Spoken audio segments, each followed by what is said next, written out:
So what's interesting is that, and I like this development, so Twitter changed hands and Elon starts doing different things. And of course, I'm incredibly happy to see the Twitter files, not that mainstream is touching that at all. You know, it's bizarre, right? No, not to me. It's like, duh. But it is kind of crazy that they're not talking about it. I mean, it's a conspiracy theory if you even bring it up. Right, but it is a conspiracy by not bringing it up. It is a literal conspiracy of politicians, of the intelligence agencies. I mean, and Twitter itself. I mean, it was big tech. It's crazy. And this is just normal, right? This is what people do when they have the kind of control and power that they enjoy. They want to maintain it. They want to keep going. It's a very human thing. It very really human. Is. Now, we had in the early 70s, we had something called the Church Commission, which is now being, now apparently Josh Hawley and Kevin McCarthy, they're going to create a new church commission. And at the time, the accusation was that the CIA specifically had reporters working for the New York Times, CBS News, who were CIA agents or took stories from the CIA. Turned out to be completely true. Those were good times when you had Walter Cronkite and you had the New York Times. That was it. Yeah. So they could tell you whatever you needed to know. It's always been a narrative that was created, and the internet kind of like, holy shit, what are we going to do? And so once these avenues started to, grow, like Twitter, like Facebook, like Reddit, you name it. Yeah. That's when we can go in, we can do stuff with these companies, and then when you get the divide and conquer. I mean, I read some of these Twitter files, and I can understand where the people who are in trust and safety and whatever these departments are, like, we're protecting people. We need to do this, and it's the government. They're telling us that this is what it is, so we have to do it, and it's important. Yeah, I can get that they would believe that. I can't fault them. I can't fault them either at all. And the one thing about like progressive people, even if it may be very similar to a religion, the way people behave, at least like the ideas you're moving the country towards a more equal and safer and better place for everybody to just be themselves. Like the idea behind it's great. The idea behind it's great, but it's like, how do you get there? How do you enforce that? Well, the whole world is in this situation. It's not just America. Every single country is in this. I saw the main thing in Europe was a lot of immigration. Coming into Sweden is a great example. Every night there's car bombs going off. There's fires. There's all kinds. There's no-go zones. There's all kinds of stuff happening, and it was never really in the news. And it's now they have a different political party because the people are clearly upset. Like, we want some different leadership, and starting to come out a little bit. It doesn't matter. It's ruined. It can only be about educating each other and loving each other. We have to return. We have to return to this. But this fist-clenched battle that we're engaged in between people who are of different political parties in this country is so dangerous and so stupid. It's just so unnecessary, and it's such a trick. It's like such a stupid trick. But there are children you were talking to Louis C.K. It was a great interview. I love that guy. Yeah, he's awesome. I remember. He's really funny too. I had man. no His idea. New shit is really good. I should just tell everybody because he's got it this week.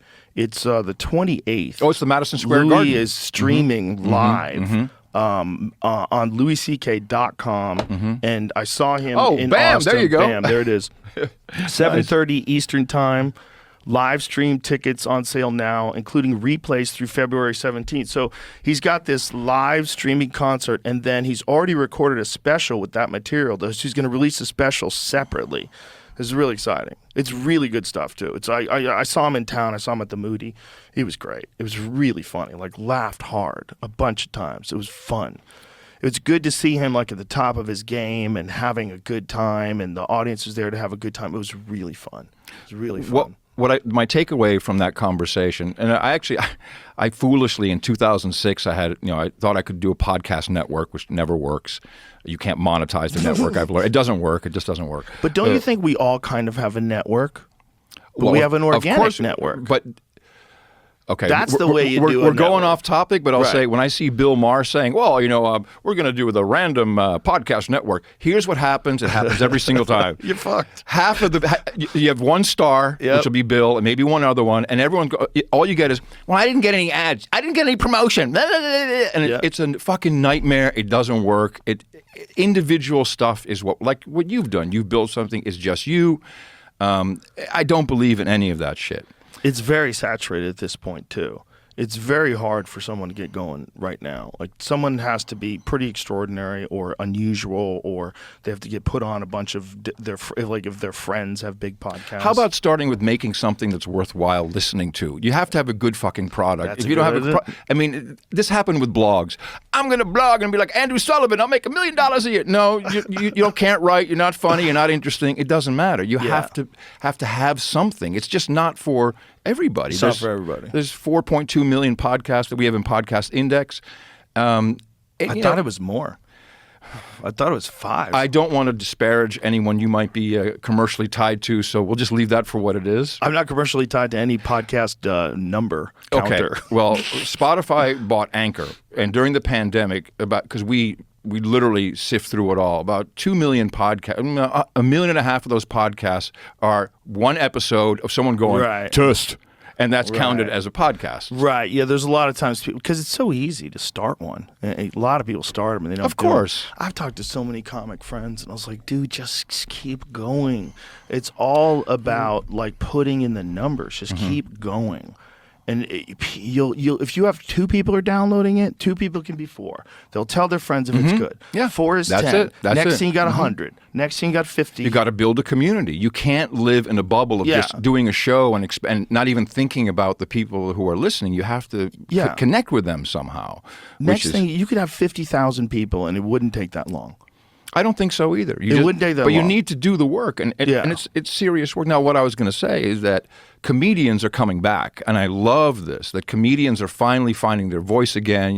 Not as many people are afraid of saying there was a while there that, and I'm not in the comedy circuit or anything, I just see what I get from Netflix, et cetera. And Chappelle is a big part of that. You're a part of that. Chappelle's the main soldier in that army.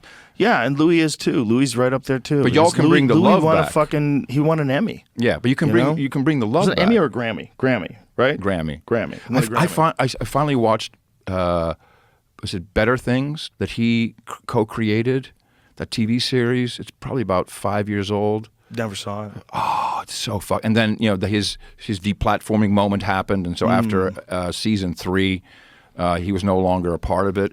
But that was some high quality shit, man. And it's really beautiful. He excels at like these real bizarre independent films.